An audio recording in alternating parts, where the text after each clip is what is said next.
علی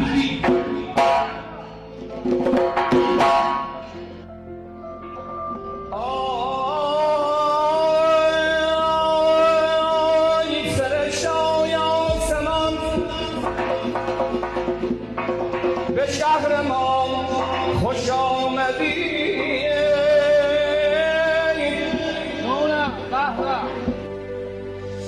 دعوت می‌کنم از ریاست محترم هیئت باستانی استان فام سادات جلیل‌القدر حسین حسن حسین تشریفی بیارید جهت خوش آمدگویی. از اصفهان آمده اید، خوش آمدید به شهر ما.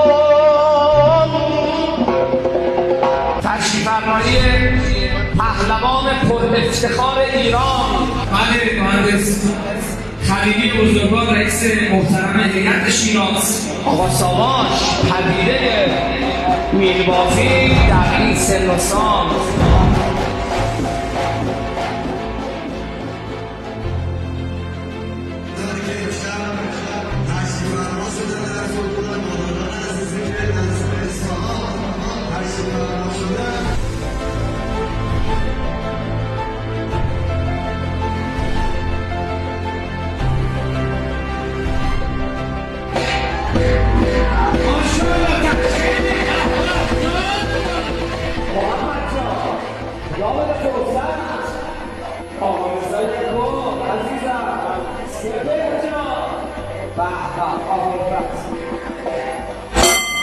بچه ها ببینید چقدر خودشون قشنگ دوستانشون تشویق میکنن.